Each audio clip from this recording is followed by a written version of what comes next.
तो आज हम एक ऐसी कहानी पर बात करने वाले हैं जो शोहरत, बेशुमार पैसे और नशे के सबसे अंधेरे पहलुओं को बिल्कुल सामने लाती है। भारत के सबसे बड़े म्यूजिक स्टार्स में से एक की कहानी, जिनका स्टारडम जितना मैसिव था ना, उनका डाउनफॉल भी उतना ही अचानक और सच कहूं तो काफी भयानक था। बिना किसी देरी के इस दिलचस्प सफर की शुरुआत करते हैं। ध्यान दीजिएगा इस रॉ और डायरेक्ट कन्फेशन पर। ड्रग्स ने मुझे पूरी तरह बर्बाद कर दिया। मैं फेम, पैसे और औरतों के बीच खुद को खो बैठा था। मैं एक शैतान की तरह हो गया था। ये कोई मूवी की स्क्रिप्ट नहीं है, ये यो हनी सिंह के अपने शब्द हैं। और इस डार्क कन्फेशन से ही हमारे आज के इस विश्लेषण की शुरुआत होती है। आखिर एक आर्टिस्ट जिसकी बीट्स पर पूरा देश नाचा, वो इस हद तक, इस लोवेस्ट पॉइंट तक कैसे पहुंच गया? सबसे पहले बात करते हैं इस कहानी के पहले हिस्से की, यानी the hip hop Pioneer. Delhi के एक भीड़-भाड़ वाले छोटे से मोहल्ले से निकलकर पूरे भारत को हिप हॉप और उसके ब्लिंग कल्चर से इंट्रोड्यूस कराना, ये सफ़र सच में दिलचस्प है। अगर इस टाइमलाइन को देखें तो ये रैपिड राइज शुरू होती है अर्ली 2000s में, जब वो एक कॉलेज डीजे थे। फिर लेट 2000s आते-आते उन्होंने पंजाब में एक छोटे प्रोड्यूसर के तौर पर काम किया। वहाँ उन्हें अक्सर लगता था कि उनका साउंड वहाँ के लोकल सीन के हिसाब से कुछ ज़्यादा ही अर्बन है। लेकिन फिर आता है साल 2011 और उनका breakout album the international villager. शुरू में कुछ महीनों तक तो बिल्कुल शांति थी, लेकिन फिर अचानक गाने आग की तरह वायरल हो गए। 2012 आते-आते यूट्यूब के सारे रिकॉर्ड्स टूट गए और बॉलीवुड स्टारडम कदम चूमने लगा। मतलब सिर्फ बेडरूम में बीट्स बनाने का ख्वाब रखने वाले इस आर्टिस्ट ने देखते ही देखते मैसिव स्टेडियम्स भर दिए थे। लेकिन इस पीक सक्सेस के ना दो अलग पहलू थे। एक तरफ थी record breaking commercial success. Dubai में शूट हुआ वो $1 मिलियन बजट वाला ब्राउन रंग, याद है? वो 2012 का सबसे ज्यादा देखा जाने वाला यूट्यूब वीडियो बन गया था और बॉलीवुड हिट्स की तो जैसे लाइन ही लग गई थी। पर ठीक इसी वक्त बैकग्राउंड में कुछ और भी चल रहा था।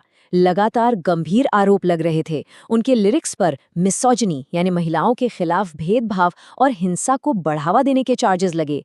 यहाँ तक कि उनकी पूर्वी पत्नी ने उन पर घरेलू हिंसा का मुकदमा भी कर दिया था, जिसे हालांकि उन्होंने पूरी तरह डिनाई किया। तो ये जो दौर था वो शोहरत और कंट्रोवर्सी का एक बहुत ही कॉम्प्लेक्स मिक्स था। अब आते हैं कहानी के अगले दौर पर, the dark side of fame. इन तेज गाड़ियों और चमकती सोने की चेन्स के ठीक पीछे एक ऐसी सच्चाई छिपी थी जो काफी अंधेरी थी। ये जो नंबर 15 यहाँ दिख रहा है ना, ये सिर्फ एक रैंडम संख्या नहीं है।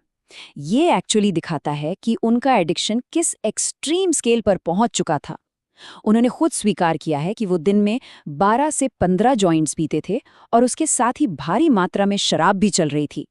जरा सोचिए, एक टॉप सुपरस्टार का अपनी ही जिंदगी, अपने ही दिमाग से पूरी तरह कंट्रोल छूट रहा था।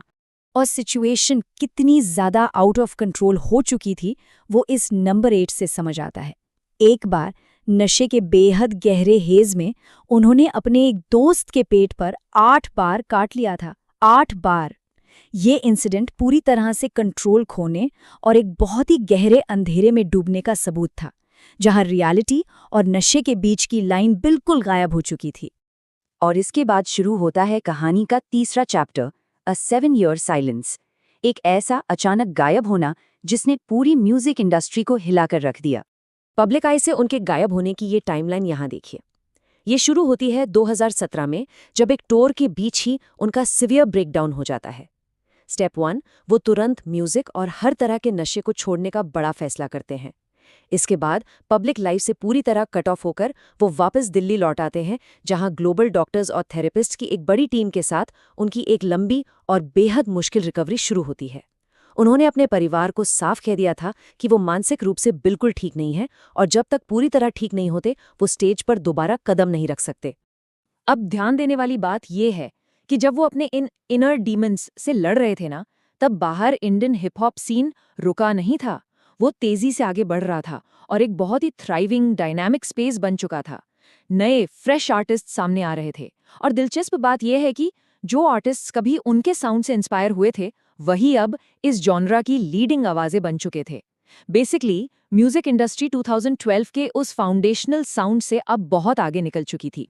उन 7 सालों की लंबी लड़ाई का असर खत्म नहीं हुआ है, वो आज भी उनकी जिंदगी में कायम है।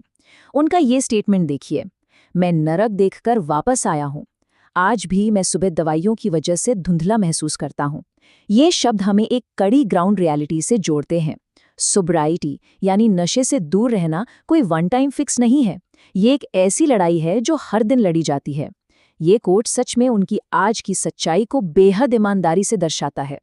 तो अब आते हैं हमारे आखिरी हिस्से पर, द पोलराइजिंग कमबैक, एक बदले हुए लेकिन आज भी उतने ही कंट्रोवर्शियल आइकॉन की वापसी का विश्लेषण। अगर इनके पुराने और नए पर्सोना को कंपेयर करें तो कंट्रास्ट सच में चौंकाने वाला है। एक तरफ था वो पुराना रूप जहां वो खुद को दुनिया का मास्टर मानते थे, एकदम अग्रेसिव, रेकलेस और पूरी तरह नशे में डूबा हुआ आर्टिस्ट। और दूसरी तरफ है उनका नया रूप। आज वो खुद को गॉड फियरिंग, शांत और सोबर बताते हैं। वो अब कर्मों के चक्र, लाइफ की एनर्जीज और साइंटिफिक एस्ट्रोलॉजर्स में डीपली विश्वास करते हैं। ये एक रिबेलियस वाइल्ड आर्टिस्ट से एक स्पिरिचुअल इंसान तक का बड़ा ट्रांसफॉर्मेशनल शिफ्ट है। लेकिन सबसे बड़ा सवाल, क्या इंडस्ट्री इस वापसी के लिए सच में तैयार है? यहाँ म्यूजिक जर्नलिस्ट भानुज कप्पाल का ये एनालिसिस काफी कुछ कहता है। उनकी एक कोर ऑडियंस है जो हमेशा उनके साथ रहेगी, लेकिन उनका विजन अब पुराना हो चुका है। ये आउटडेटेड है। ये एक बहुत ही वैलिड और क्रिटिकल पर्सपेक्टिव है, क्योंकि आज के इस fast paced modern hip hop landscape में जहां हर दिन नए कलाकार चार्ट टॉप कर रहे हैं, क्या एक पुराना फॉर्मूला उन्हें वही क्राउन वापस दिला पाएगा? और इस कमबैक को लेकर लोगों में एक क्लियर डिवाइड है। एक तरफ वो लॉयल फैंस हैं जो उनकी इस रॉ सच्चाई को और अपने सेल्फ डिस्ट्रक्टिव पैटर्न से बाहर निकलने की इस लंबी कोशिश को दिल से अप्रिशिएट करते हैं। उनका मानना है कि रिकवरी की ये एफर्ट ही सबसे बड़ी बात है। पर वहीं दूसरी तरफ ऐसे स्केप्टिकल क्रिटिक्स भी हैं जो इस पूरे बदलाव को सिर्फ एक दिखावा, एक परफॉर्मेटिव एक्ट मानते हैं। वो पॉइंट आउट करते हैं कि चाहे वाइब थोड़ी बदली हो, लेकिन उनके लिरिक्स में आज भी महिलाओं का ऑब्जेक्टिफिकेशन और सिर्फ पैसे और फेम की चर्चा नजर आती है।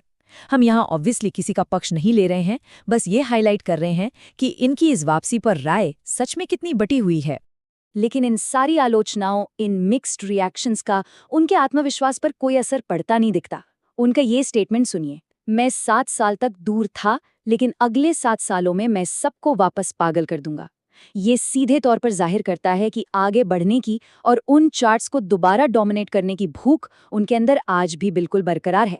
तो एंड में बस एक ही आखिरी सवाल उठता है, क्या ये रैप रेबल सच में बदल गया है या फिर बस बदलते वक्त के साथ एक नई धुन बजा रहा है? रिडेम्पशन, शोहरत का वो खतरनाक नशा और कला का लगातार विकास, ये सब एक दूसरे में इस कदर उलझे हुए हैं कि इनकी कोई एक सीधी लाइन या आसान जवाब नहीं होता। आज के इस विश्लेषण से जो कहानी सामने आई है, उस पर जरूर विचार कीजिएगा। इस चर्चा में हमारे साथ जुड़े रहने के लिए बहुत बहुत शुक्रिया।